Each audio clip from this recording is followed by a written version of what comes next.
Hey, everybody. I'm Jane. And I'm Sarah. And you're listening to the Medium Curious podcast, the show that wants you to know that we're teaching a class and you should totally come. Yeah, and that's what we're doing today. We're kind of giving a mini course today. We're going through all the things that we love to think about that gets us into our bodies and into our intuition. And we want you to experience this with us. 3 Mondays in March and April. Yes. All right, should we get into it? Yeah. Okay, here we go. Hi, Sarah. So why should we access our intuition? Why should we learn how to hone it? Hone it. Hone We it. got to hone it, y'all. Well, honing is kind of like homing. I threw you with that word, huh? And what's true for me is like, it's like having a bestie that I can always talk to in my head. But let me explain. So for me, my intuition is like, what do I want to say? It's almost like a sounding board. So here's an example. I had the great pleasure and luck of being around you in California last week, but then I had to get on a plane, and planes, of course, are a little bit stressful because you have to get here, get the car back, get and it's stressful, right? And I left like 15 minutes later than I wanted to. And so then I asked my intuition, am I okay? This is a question I ask myself a lot. Am I okay? And my intuition was like, yeah, you'll be at the car place by 8:35. So of course I'm tracking this, and I pull in, and I look at the clock, 8:35. I'm like handing the keys to the person, and I'm like, That's thanks, amazing. intuition. That's so good. But wait, there's more. And then my intuition was, and I was like, but what about security and whatever? Because it's boarding at 9:15. I heard you'll be there by 9. So I walk up to the gate, and I walked away to get coffee, and I walked back, and I looked, and it was 9:00. And I was like, good job, intuition. So the real why for me is not only because that's cool and that's fun, and it's kind of fun to just check that stuff, Yeah. but mostly is because it made my stomach drop. Like, now I'm not anxious because I've had enough experiences where I believe my little inner bestie that I'm going to get the right information. Yeah. So then I was like, oh, I'm calm. I'm driving to the airport. I'm enjoying music. I'm not like airport weird. Yeah. So anyway. Okay, so this just made me think of something that you were talking about when you were out here visiting the time before. Okay. And so many people right now in this current state of affairs have the idea of like, where is my safe place? Where am I going to go when the apocalypse comes or whatever happens? And I was thinking to myself, that's me. That's me. That's my safe person. So I think being in touch with your intuition gives you that home, that ability to trust yourself, to be comforted in you and yourself. Again, you're honing on home. Yeah. Yeah, it is home. Yeah. Yeah. And it's internal. Your intuition's internal. So you're not looking outside of yourself for guidance. It is all within you already. And we want to teach people how to get in touch with that. Exactly. Yeah. That's beautiful. So it's sort of like, these are hot right now skills. Useful. Very useful skills. Yes. Yeah. It's super helpful when you're navigating a weird and wild journey and you feel safe. That's it. I think that's safety. You need to feel safe. Yeah. Yeah. To be a light in the world right now. It's pretty hard to do that if you're feeling terror, if you're feeling, insecure. Yeah. What's that line? Like, the opposite of faith is fear. No, I always do that. The opposite of fear is faith. They're opposite. And then I've also heard it said that, if you're running like that full body faith feeling, there's no room for fear. Like they kind of don't coexist well. So we're in a very cultivating of faith and cultivating of self and cultivating of your inner bestie. Yeah. Also, I feel like it is a part of our soul's purpose. Ooh, really?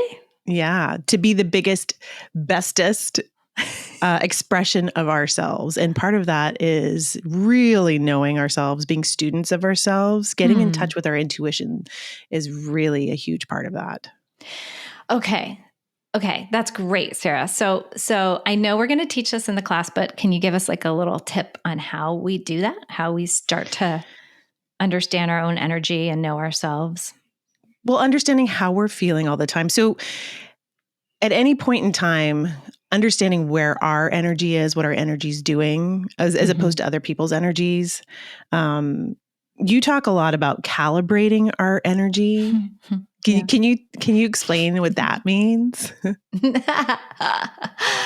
It's a good question. Well, sometimes these are downloads that come from various spirit guides and the good word. And it's essentially like we are little machines that are made of spirit and flesh and blood and goo, right? So we're like gooey little machines. Squeezy, gooey machines. And so in order for us to be kind of firing in all cylinders, like if you think of us as a machine, we need to be tuned up and we need to have like all systems go, right? So, I mean, we don't talk about like self-care in terms of like eating and all that stuff too much here, but that's sort of like a given, I guess. Like, are you taking care of the system? Like, so the sleep. Exactly. The nervous system we've talked about on here. So it's sort of like all these systems need to be sort of calibrated within your field. And so that is done by having some silence. Right. Meditation. That's the solve right there. And some nature. That's also the great medicine. That is a great That's the wonder and awe. The wonder and awe and the calibration. And that's the download I got recently was like, you know, the best way to fully calibrate is to be in nature for 25 minutes plus. So then intuition and energy, I like to think about those two words as well. So when we are in tune with our intuition, we're sensing energy. So sensing energy is a part of what we as mediums do. Right. And that also leads to spirituality and what we think of as a continuation of consciousness. You know, are we these energetic beings? Yes, I believe so. Yes. That's right. I believe so too. Yes. Yeah. And so when we are able to sense each other's energy in those terms, it also becomes a spiritual practice. So I think that getting in touch with your intuition is also on the avenue towards spiritual awakening. Yes. Or a really delicious byproduct.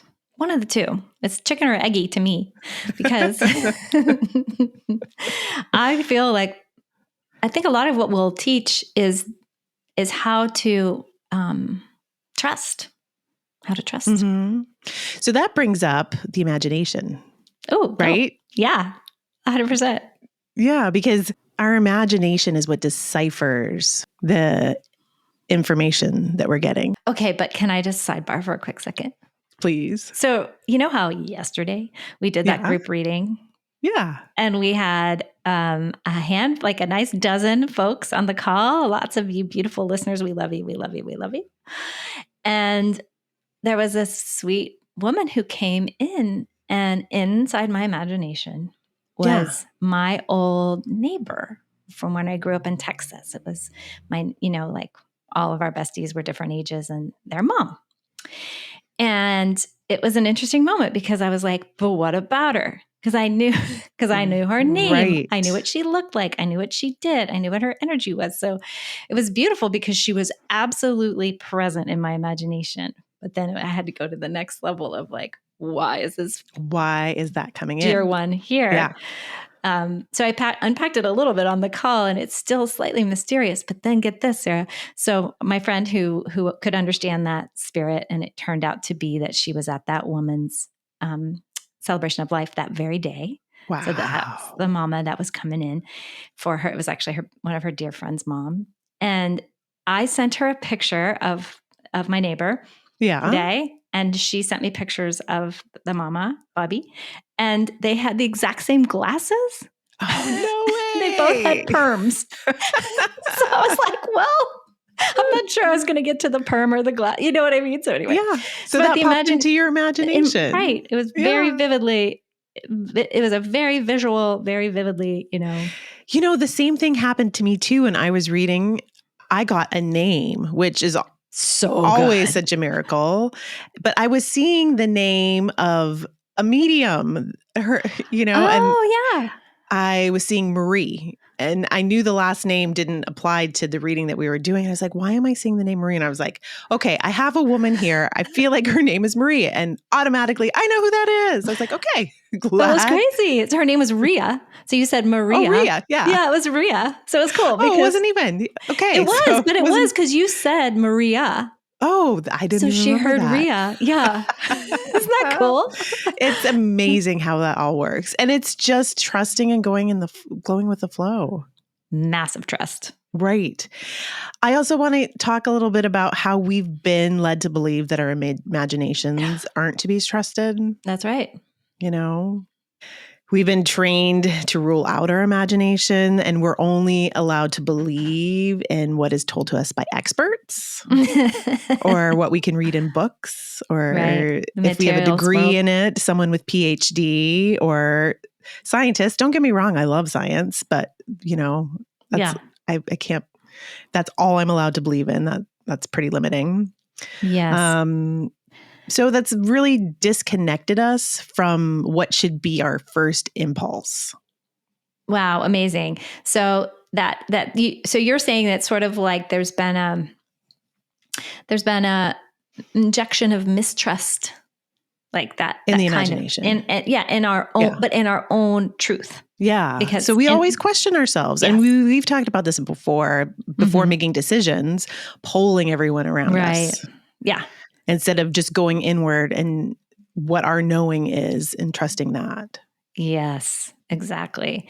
So then you have to untrain yourself to be looking outward and then be looking inward. And then I was just telling another friend of mine how I'm constantly training my intuition, meaning I'm constantly checking against the world. For example, I went whale watching the other day.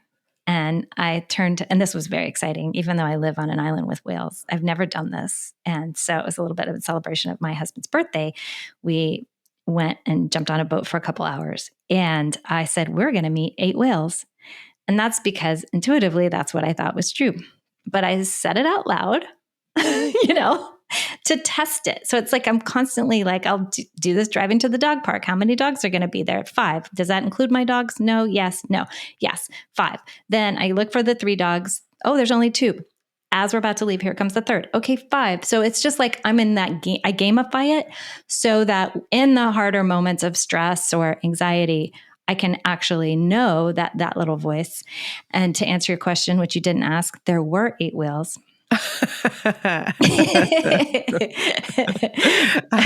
kind of love 8 whales. That's amazing. And then there was even this thing where they said, and maybe baby. That was how I heard it. And maybe baby. Oh, and there was a mama and a baby. That's the sweetest. Yeah, maybe baby. Maybe baby. And there was. Okay. So that's great. You play in the imagination realm. I play in the is the voice inside my head that I call intuition honest and true, and it doesn't work. It's like I guess that's a little bit of a calibration. You engage in play. That's perfect. Oh, that's perfect. Thanks. That's great. I'm going to start to do that too. yeah. Or I do it a lot with time. Like, what time are we going to arrive there? So that's a fun one. Time is a great place to do it. What time is it now? Oh, I ask. I get an answer. I'm usually within 3 minutes. But that's just, it's practice. It's just constant practice. So I feel like there are kind of 2 different types of people. We know that there's left brain people and that there's right brain people. There's people that are so engaged with their imagination that they may have had experiences that overwhelm them, where they feel frightened or scared by paranormal experiences. And so we're going to talk about using our imaginations to create energetic boundaries and protection in that sense. Mm-hmm. And then there's also people who are very analytical, who, their brains have to see it, have to experience in order to believe it. And that was kind of me growing up as a kid. I believe what I was told, right? Sure. Mm-hmm. And so letting myself play with my imagination was a little bit more of a stretch. So I think there's those two different types of learners. I think you can be consider that left brain or right brain. What do you think of that? Yeah. Yeah. So you're saying by understanding kind of which way you index, you can have a better chance of bringing your imagination online, or? Yeah, I think it's understanding and knowing yourself and figuring out what it is, how you work. Right. Yes. What kind of category you fall into. That makes sense. And also, if you are a little more left-brained and prove it, the fun thing you can do, and we talk about this a lot on our Monarch episodes, is you can ask Spirit, right, or team, okay, prove it. And then they will drop you 3 heart-shaped rocks or whatever, a golf ball, whatever you've asked for. Those are references back to the Monarch episodes. But yes, so you can get that proof. If your eyeballs need to see it, you can ask for it and you can see it. That's pretty neat. Yes. And as far as using your imagination, energy follows thought. So when we create things in our mind, like energetic boundaries, when we can see things and we can feel things and conjure them up in our imagination, energetically they come about. So we're manifesting. You're talking about manifesting. I'm talking about manifesting. Specifically about creating a feeling of safety. Yeah. Right. Which is important for people who have been overwhelmed by their senses. Mm-hmm. Yeah. It's sort of like finally understanding what car you're driving, make, model, color, and how far out from your body your car goes. Like, if I can just drive with that analogy for another beat. Yeah. Like what the air is like inside your car. Yep. How you can keep everything out of your car. Mm-hmm. Like your little body field, the energy field around your body, which is sort of like Vitruvian Man distance from you in all directions. You're holding your arms out from your body. Like Vitruvian Man. Yes. Right? So like that's your bubble. And then I think we'll also talk about how to negotiate other people's bubbles. Yeah, that's important. Right. And realizing if you're merging with somebody else's bubble, you don't have to. You don't have to experience that. And you've taught me so many great techniques, and there's so many wonderful ways to play with this. Yes. And to utilize our imaginations to create boundaries. 100%. And the other cool thing is other people can sense it too. So if you partner up with somebody and you're really invested, you set the intention, I'm going to create this energetic boundary in my mind, somebody else who is tuning into what you're doing can sense that. And tell you about what you're doing. And then so they're getting validation that their intuition is right. And you're getting validation that you are powerful and you become empowered. Yeah, you did it. Yeah. Yeah, it's so funny. I was just about to say that in class we will do that. We will pair up and we will go into breakout rooms and we will practice this stuff. And we will have ridiculous amounts of magic and everyone will be freaking out. Okay, maybe that's too far to go, but it will have some version of that will happen. So as we're talking about energy, we need to talk about vibration. As in good vibrations? Good. Well, yeah. Good. Yes. Good vibrations. So can you tell us, Jane, what you think of, like, why is it important to be aware of how we're vibrating? We've talked about this here. Yes. Well, I mean, this is such a big topic and good thing we have a whole class to unpack it. Yeah. So vibrations are so interesting and so important to play with, because essentially what you're running, like what vibration you are running, is going to determine the quality of your life, basically. Potentially. So Yes. It's sort of like, because what happens is, and this is a bunch of physics, which is I'm definitely out of my pay grade, but what we are running is what we are in training with. Entrainment means to, like, again, calibrate, right? Like, okay, I'm running this vibration, and then I'm going to entrain to other people who are running that vibration. And so that's what's going to appear to me throughout my day. So if I'm running joy, I'm going to find joy all day long. If I'm running love, I'm going to find hugs and love all day long. If I'm running fury, I'm going to find lots of opportunities to be furious. So it's sort of like the vibration, and there's all this cool science which we can dig into in the class, but it's super beautiful and important and relevant. And it's why we say high vibe. And it's like, oh, I like your vibe. It's like, that's genuine. You do have a vibe, and you should know what it is. And if you want to tune into the greater consciousness, the wisdom of divinity, Yes. spirit guides and angels and loved ones in spirit, you have to be running a high vibration too. Yes. Because you have to raise your vibration in order for them to meet your vibration and connect with your you. Vibration. And singing, by the way, is a great way to raise it's so good. Yes. Yeah. Singing, movement. Yep. Moving, dancing, singing, laughing. Yeah. Those are shortcuts to high vibes. And this is just a whole other reason on the list of why I think learning how to become a medium or learning how to get into energy work and honing your intuition is so important. Yeah. Yes.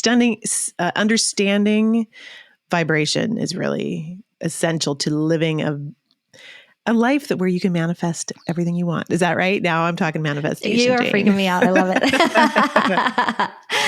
it. Yeah, you've become the teacher now of manifestation. But that's my understanding of how it works. And when I think about like this day of my life, I'm amazed. Amazed. And wonder and awe does amazing things for vibration as well. Yeah. Just going back to our last episode, that was just the two of us. Like, there's all these little shortcuts and all these little ways to get there. But first of all, and like going back to your original premise, like knowing yourself and understanding what you're doing and what you're running and how you're it will show you, it shows itself to you and what your world looks like. But largely that's just the first step. Yeah. Yeah. Also, this journey, knowing yourself, also puts into question, what is your relationship to spirituality? What are your thoughts on consciousness? Do you think about what happens when you die? And looking at how religion or culture, society, patriarchy has shaped your perspective on spirituality. Because there's nobody here who hasn't been molded or formed by what they've gone through. 100%. We're all little crystals and we get programmed. Yeah. So we have to understand our programming and then deprogram and reprogram based on what we want and how we want to be in communion with divinity and how we want to be in communion with everything else. So just thinking about these little bodies as little crystals. What do you think about that, Sarah? I love that imagery. Also, too, thinking about how we're also unique and we all have different perspectives, and that's intentional. We're not all supposed to be the same, and no one's perspective is the right perspective. Right.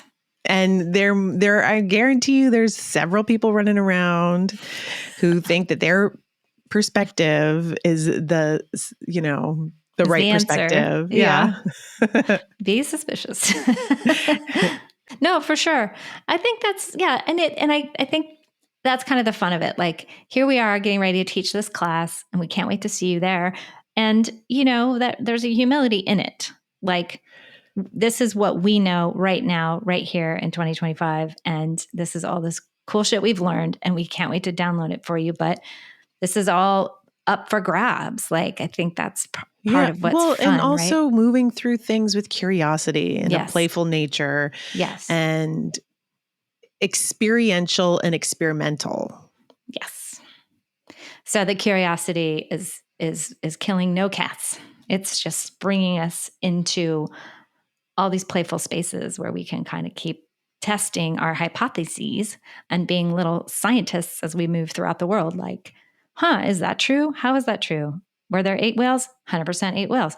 I even asked the guy, how many whales have we seen? He's like, 5. And I was like, oh, that's not the number. And then we saw 3 more on our way in. I was like, good job, guys. Magic. Ba, ba, ba. It is. It's like finding the magic within. Yes. It really makes life so much more fun. Yes. Damn it. If we're not having fun, what are we doing here? What are we doing here? So I had a major resistance when I first started getting into this work, because it just sounds so far out there and way woo-woo. And I still have a resistance to it, but it's like all of the angels and the spirit guides and like masters, all of that. Like, there's a part of me still, when I hear those words, it just like, oh no, I really sound crazy. Welcome. However, I have had such amazing experiences with it. Really?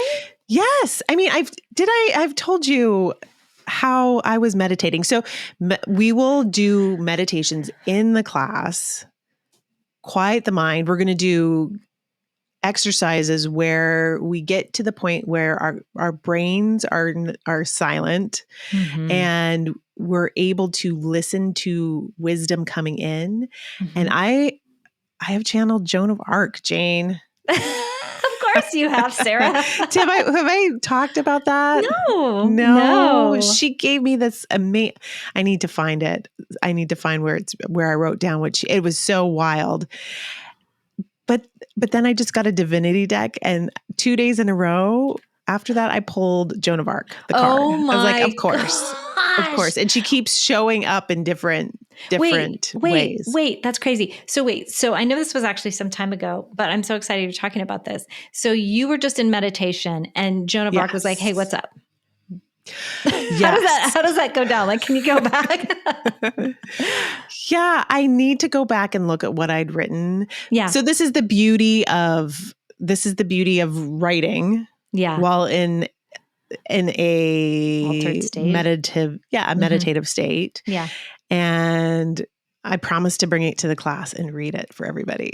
Ooh, that's really good. I can't wait. There's so many of these things that I've experienced now with this channeled writing, this guided writing, that have been just so profound. And I've connected with so many, I don't know if they're masters or if they're, just super smart people on the other side that have given me such great bits of wisdom. Yes. And we're going to teach everybody how to do that within this class as well. Oh, are we doing that? Yes. Oh my God. Okay. How good of us. Yeah. Yeah. It's so sweet to realize that you are a shortcut to the divine yourself, which is a lot of what we've been talking about so far, but you have that shortcut. You are that conduit. You can get that information immediately. The other day I talked to the whales, and someone was like, "What do you mean you talk to the whales?" And I was like, I just said, "Hey whales, what's up?" And I opened up a microphone and I recorded what they said. It wasn't like I did anything. I just talked to them. Well, you're listening, you're opening yourself up, and you're receiving. So we're going to talk about that too, because a lot of people reach for the information. And when you receive intuitive information, you're allowing it to come. You're just opening yourself up to be receptive to it. Yeah. So that's another great thing about learning how to do this work, because there's a lot of striving, there's a lot of negative talk that can come up when you do this work. Like there's a whole bunch of things that I was thinking about, questions that can come up when we're doing this work. Like, I can't do this. Mm-hmm. I'm not good enough to do this. I need the need to please everybody comes up. Competitiveness, judging yourself compared to someone else. Yeah. Needing to know the outcome instead of just opening to the unknown. Your biases and assumptions need to be addressed when they come up, because those will shadow your ability to see things and judge things. Yeah. So all of these things come up when we're doing this energy work, this intuitive work that is really a gift. So it's sort of like an advanced track therapy in a way, because totally. you have to get through your shite. Yeah. In order to be capable. I mean, I'm not saying I'm through it. I'm not through anything. But there's a certain amount of self-realization you do have to get to. And this is a great path to start to unpack it and at least have clear awareness of it. Like I can see it behind me. There's a bunch of sadness over there that I'm supposed to feel today. I don't know if I want to, but there it is. I can see it. So now I know, okay, I'm going to sit with that sadness at some point today if I have the courage to do it, but I'm aware that it's there. And then it's also being aware of, this is my favorite part, is of what are our clair senses? Yeah. How do so we know what our 5 senses are in our little human bodies, but what are our like spidey senses? What are our clair senses? Our clairsentience, which is the ability to sense or feel information about people, places, or objects on an emotional or an energetic level. Right. Clairaudience, which is one of my strong clairs, being able to hear voices. You have that too. You're very clairaudient if you're listening to whales. If I ever stop. And watching your little face go clairaudient yesterday was one of my favorite parts of our experience, because you would close your eyes and you would listen. And I was like, oh my God, I love her face so much. But it was good because you remained still enough to hear. So yeah, that's one of your clairs for sure. Well, and clairvoyance, I think clairvoyance is one of the first ones that come online for people, where you close your eyes and you see things. Yes, like your neighbor from childhood. Yeah, seeing images, seeing past events, seeing things that look similar to what is going on. Yes. Yep. That's a cool one. That's kind of like the third eye. They kind of associate clairvoyance with the third eye, which is like a little camera. Yeah, you got a little camera in your head. Film that's running. Yeah. And then claircognizance, which is just a knowing, which I think is the hardest one to trust, because you know something, right, but you don't know how you got that information. Yeah, and I think that's where I would call my intuition. I would clear that claircognizance. Yeah. Like, how did I know I was going to get there at 8:35? I just knew That's right. You just knew it. Yeah. So it's important and it's fun for people to understand which one of their clairs is stronger than the others. And all of these clairs can be developed. All of these clairs can be exercised. Yes, brought online. And then and in a fun way that suddenly they'll go away and you'll be like, oh no. Well, I always tell the people that I'm coaching, mediums that I'm coaching, that Spirit puts us on a curriculum. That's right. So you might have all clairvoyance, and then you go to do a reading and it's gone. I can't see anything. So you have to listen. Yes. And then your clairaudience will come online, and then that will be gone. And then all of a sudden you just start to know things. Right. Yeah. But that's the curriculum. And sometimes it's stressful, but it's good. It's real good. That's right. And so the end of this class, after all we've experienced and thought about, then we get to practice. Yeah. And that's where we get the validation. So partner up with other participants in the class and get to practice these skills that you've learned, and then get the validation that what you're sensing is true. And there's nothing like that. And so much fun. Like the community that's going to come together are going to be dear ones, and you're going to meet some friends, and we're just going to laugh a lot. And then maybe have some really profound experiences on top of it. Yeah. If we can giggle and see God, that's good. I was thinking giggle and see grandma, but grandma, God, somebody, anybody. So can we just talk about the logistics of the class for a second? So yes. 3 Mondays from 5 to 7 p.m. Pacific. So what's that math? 8 p.m. Eastern. And by that time, we will be in, it'll be 2 p.m. It'll be 3 hours difference from Hawaii. I think everyone can figure it out from there. So hopefully that's a good time for folks, March 24th, March 31st, and April 7th. Right. And sign up on mediumcurious.com. And it's only $144 for the 3 classes. So hopefully that's a good deal. And if you have any trouble paying for it, please just be in touch because we'd love to help with that too. And you'll have guided meditations to listen to in between the classes, which is your homework. Ooh. To meditate for like 10 minutes. That's it. And maybe journal. It's not that bad.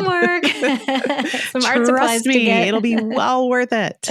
100%. Well, amazing. Thank you, Sarah, for giving us the high level outline and what we can start to expect and look forward to in our time together. And of course, if these times don't work for you, we will offer this again. So be sure to let us know, ping us on any of the socials or whatnot and tell us like, hey, Mondays are terrible for me, but could you ever do it on a blah, blah, blah? And we'll be like, Thursdays are fine or whatever. Yeah. So yeah, well, thank you, Sarah. Good work out of you. Well, thank you, Jane. Random whale out of you. Well, friends, we love you. We can't wait to see you. Thanks for listening. As always, it's so critical and a very loving act to drop a rating or better yet, a review on your favorite podcast app, Spotify, Apple, whoever you're hanging out. Let other folks know how much you love hanging out with us, and we love hanging out with you. Love ya. Love ya. Bye. See you in your intuition later. Bye. Medium Curious is made possible by Jane Morgan Editing. Sarah Rathke made the amazing music. Mix by Podcast Engineers. You can help Medium Curious by downloading the episodes and following our socials. And the dogs under the desk in Hawaii are Kalea and Domino. And Trixie in California.